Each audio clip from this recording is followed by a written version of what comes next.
اعوذ باللہ من الشیطان الرجیم، بسم اللہ الرحمن الرحیم۔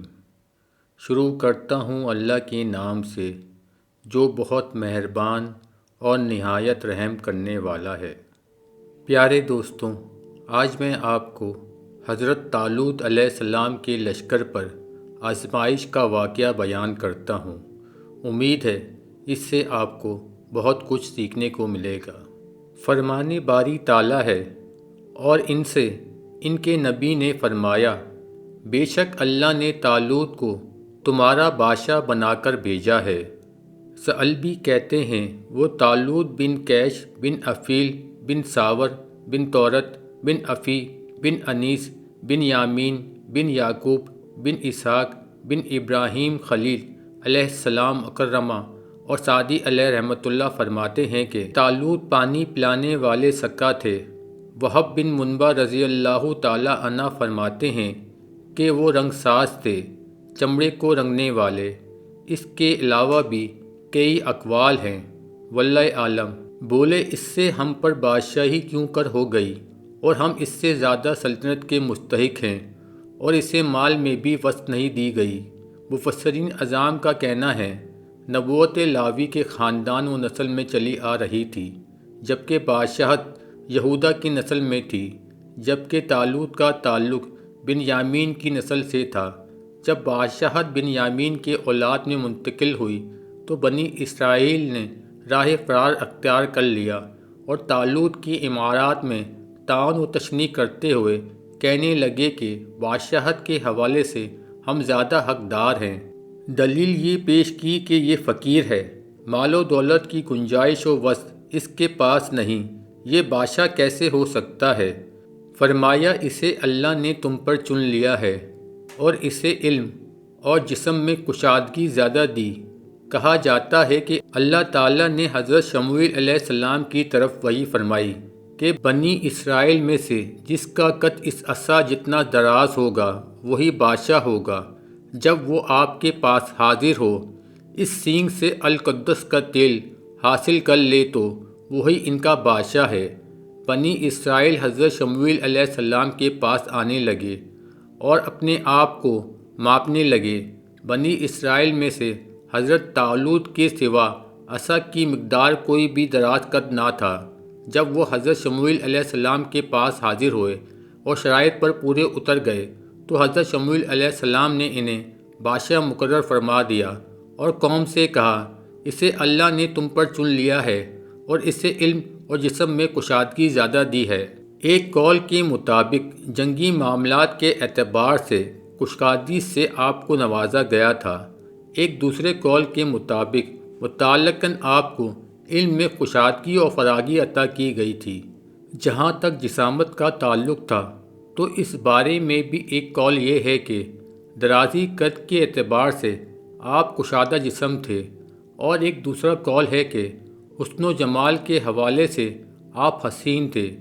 کلام سے ظاہر بھی یہی ہوتا ہے کہ اپنے نبی علیہ السلام کے بعد سب سے زیادہ حسین و جمیل اور اہل علم حضرت طالوت علیہ السلام ہی تھے، اور اللہ تعالیٰ نے فرمایا، اور اللہ اپنا ملک جسے چاہے دے، اس کی حکومت اس کی مخلوقات اور اسی کا حکم ہے، اور اللہ وصف والا علم والا ہے۔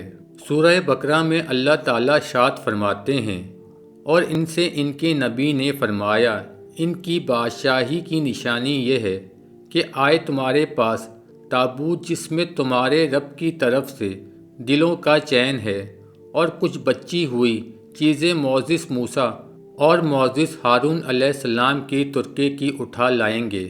اسے فرشتے بے شک اس میں بڑی نشانی ہے تمہارے لیے اگر ایمان رکھتے ہو۔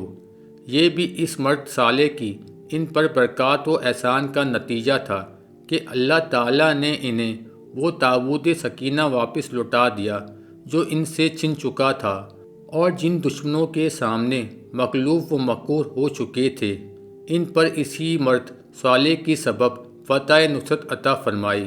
تابوت سکینہ کیا چیز ہے؟ جس میں تمہارے رب کی طرف سے دلوں کا چین ہے۔ نمبر 1 مذکورہ ہے کہ وہ سونے کا ایک تحش تھا جس پہ انبیاء اکرام کے سینہ مبارک کو دھویا جاتا تھا۔ نمبر 2، ایک دوسرا قول ہے کہ سکینہ سے مراد تیز ہوا ہے۔ نمبر 3، ایک قول کے مطابق اس کی شکل بلی سے ملتی جلتی تھی۔ حالات جنگ میں جب وہ چیختے تو بنی اسرائیل کو فتح کا یقین ہو جاتا تھا، اور کچھ بچی ہوئی چیزیں معزز حضرت موسیٰ علیہ السلام اور معزز ہارون علیہ السلام کی ترکے کی ہے۔ کہا جاتا ہے کہ اس میں تورات کی تختیوں کے ٹکڑے تھے اور مقام تی میں نازل ہونے والے منصلبہ کا کچھ حصہ تھا۔ فرشتے اس تابوت کو تمہارے پاس اٹھا لائیں گے جسے تم اپنی آنکھوں سے بظاہر دیکھو گے۔ یہ تم پر اللہ تعالیٰ کی نشانی اور واضح دلیل ہوگی، اس صدق اور سچائی پر جو میں تمہیں کہہ رہا ہوں، اور اس صالح بادشاہ کی ولایت کی صحت پر دلیل ہوگی۔ اس لیے فرمایا کہ بے شک اس میں بڑی نشانی ہے تمہارے لیے اگر تم ایمان رکھتے ہو۔ مذکورہ ہے کہ جب قوم عمالقہ اس تابوت کو چھین کر لے گئی جس میں سکینہ اور معزز انبیاء اکرام کے ترکہ کی بابرکت چیزیں تھیں، ایک روایت کے مطابق تحریر شدہ تورات کے ان میں سے ٹکڑے بھی تھے۔ جب تابوت ان کے ہاتھ میں چلا گیا تو عمالقہ نے اس تابوت کو بت کے نیچے رکھ دیا۔ صبح ہوئی تو انہوں نے دیکھا کہ تابوت کو جس بت کے نیچے رکھا تھا وہ بت نیچے تھا اور تابوت اس کے سر کے اوپر۔ انہوں نے دوبارہ تابوت کو بت کے نیچے رکھ دیا۔ دوسرے دن بھی وہی صورتحال ہوئی کہ تابوت بت کے اوپر تھا، اور جب بار بار ایسا ہی ہوتا تو وہ جان گئے یہ معاملہ اللہ جل و جلال کی جانب سے ہوا ہے۔ انہوں نے اسے اپنے شہر سے نکالا اور کسی دوسرے قصبے میں رکھ آئے۔ اسی دوران ان کی گردنوں میں کوئی مرض پھوٹی اور قوم گردن توڑ بیماری میں مبتلا ہو گئی۔ جب یہ بیماری طوالت اختیار کر گئی تو انہوں نے اس تابوت کو ایک ریٹ میں رکھا، 2 گائیں جو تھیں، اور انہیں ہانک دیا۔ کہا جاتا ہے کہ فرشتے ان کو ہانکتے ہوئے بنی اسرائیل کے ایک گروہ کے پاس لے آئے، جیسا کہ ان کے نبی نے انہیں آگاہ کیا تھا۔ بنی اسرائیل اسے آتا دیکھ رہے تھے۔ اللہ تعالیٰ ہی بہتر جانتا ہے کہ کس طریقے سے فرشتے اسے لے کر آئے تھے۔ یہ بات عیاں ہے، فرشتے ہی تابوت سکینہ کو لے کر آئے تھے، جیسا کہ آیت طیبہ کے مفہوم سے بھی واضح ہوتا ہے، اگرچہ پہلی رائے کو اکثر مفسرین نے ذکر کیا ہے۔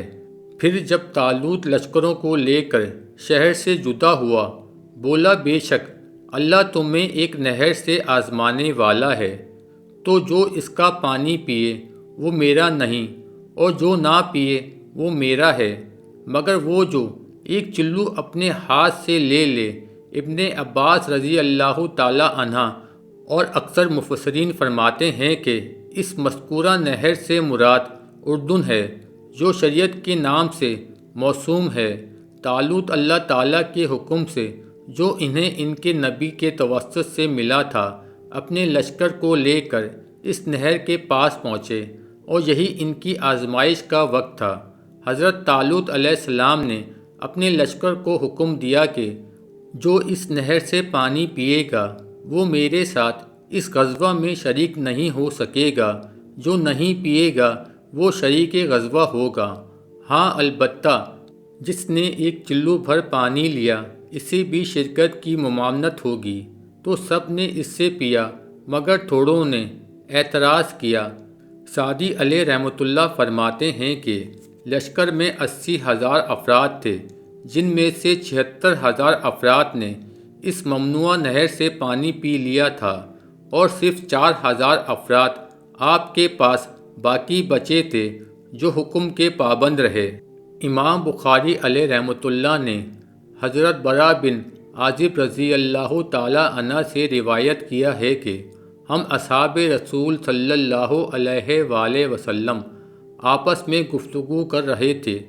اصحاب بدر کی تعداد اصحاب طالوت کے برابر تھی، جنہوں نے طالوت کے ساتھ نہر کو عبور کیا تھا، اور نہر کو عبور کرنے والے 310 سے زیادہ افراد تھے، اور سعدی کا کہنا ہے کہ لشکر کی تعداد 80,000 تھی۔ اس میں نظر ہے کیونکہ ارض مقدس بیت المقدس کی سرزمین میں اس قدر جنگجوؤں کا ٹھہرنا جو 80,000 تک پہنچ جائیں ممکن نہیں تھا۔ پھر جب طالوت اور اس کے ساتھ کے مسلمان نہر کے پار گئے، بولے ہم میں آج طاقت نہیں۔ جالوت اور اس کے لشکروں کی یعنی اپنے آپ کو قلیل اور کمزور سمجھنے لگے، کہنے لگے دشمنوں کی تعداد کی کثرت کی وجہ سے ہمیں مقابلے کی طاقت نہیں۔ سورہ بقرہ میں اللہ تعالیٰ فرماتے ہیں، بولے وہ جنہیں اللہ سے ملنے کا یقین تھا کہ باہم جماعت غالب آئی ہے، زیادہ گروہوں پر اللہ کے حکم سے، اور اللہ صابروں کے ساتھ ہے۔ یعنی طالوت کے ساتھیوں میں جو بہادر تھے اور وہ اہل ایمان و یقین بہادر لوگ جو جنگ و جدال اور نیزہ زنی پر صبر کرنے والے تھے، انہوں نے یہ بات کہی۔ سورہ بقرہ میں آگے آتا ہے، پھر جب سامنے آئے جالوت اور اس کے لشکروں کی عرض کی، اے رب ہمارے ہم پر صبر انڈیل اور ہمارے پاؤں جمائے رکھ، کافر لوگوں پر ہماری مدد کر۔ اہل ایمان و ایقان نے اللہ تعالیٰ کے حضور دعا کی کہ اے اللہ ہمیں صبر کی دولت سے مالا مال فرما دے تاکہ دلوں کو اطمینان نصیب ہو جائے اور ہر قسم کا اضطراب رفع ہو جائے، اور میدان جنگ میں جب باطلوں سے سامنے ہوں اور گمسان کا رن ہو تو ایسے میں ثابت قدمی عطا فرما۔ انہوں نے ظاہر و باطن سے ثابت قدمی کی التجا کی تھی، اور یہ کہ دشمنان خدا منکرین آیات اہلیہ اور دشمن اہل ایمان پر فتح و نصرت مانگی تھی۔ تو سمیع بصیر عظیم و قدیر رب کائنات نے ان کی التجا کو شرف قبولیت سے نوازتے ہوئے انہیں ان کی مرادوں سے بہرہ ور کر دیا۔ اس لیے فرمایا کہ تو انہوں نے ان کو بھگا دیا اللہ کے حکم سے، یعنی اللہ تعالیٰ کی طاقت و نصرت سے دشمن کے چھکے چھڑا دیے۔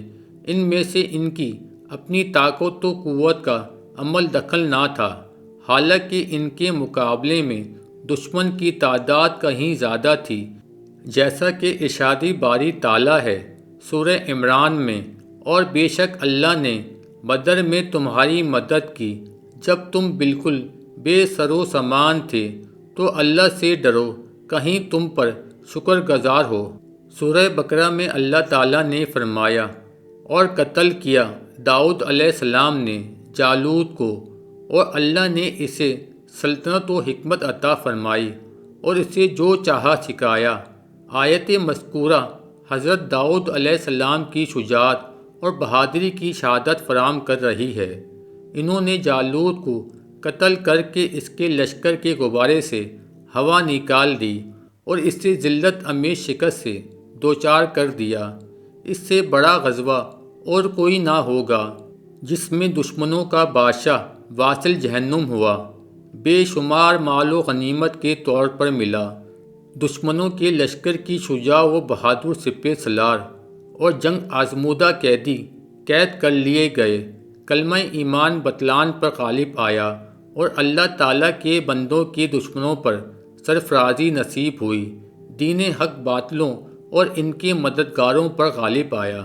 سعدی علی رحمۃ اللہ فرماتے ہیں کہ حضرت داؤد علیہ السلام اپنے والد گرامی کے سب سے چھوٹی اولاد تھے۔ آپ علیہ السلام 13 بھائی تھے۔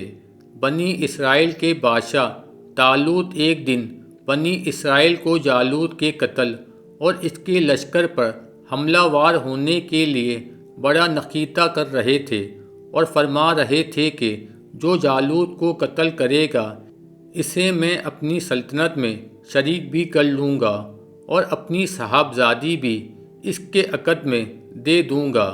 حضرت داؤد علیہ السلام نے یہ بات سن لی۔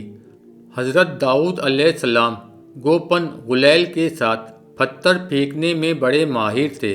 اسی دوران بنی اسرائیل کے ساتھ جا رہے تھے کہ ایک پتھر نے آپ کو آواز دی کہ مجھے لے لو، بے شک میرے ساتھ ہی جالوت قتل ہوگا۔ آپ نے اسے اٹھا لیا، پھر اس طرح دوسرے پتھر پر تیسرے پتھر نے بھی اسی طرح کہا۔ آپ نے تینوں پتھر اٹھا کر اپنے پاس محفوظ کر لیے۔ جب دونوں لشکر آمنے سامنے ہوئیں، جالوت آیا۔ اس نے اپنے مد مقابل کو بلایا۔ اس کے مقابلے کے لیے حضرت داؤد علیہ السلام تشریف لائے۔ جالوت کہنے لگا، آپ واپس لوٹ جائیں، میں تمہیں قتل کرنا پسند نہیں کرتا۔ حضرت داؤد علیہ السلام نے فرمایا کہ میں تو تمہیں قتل کرنا پسند کرتا ہوں۔ آپ علیہ السلام نے تینوں پتھروں کو اپنے غلیل میں رکھا اور غلیل کو گھمایا تو تینوں پتھر ایک ہو گئے۔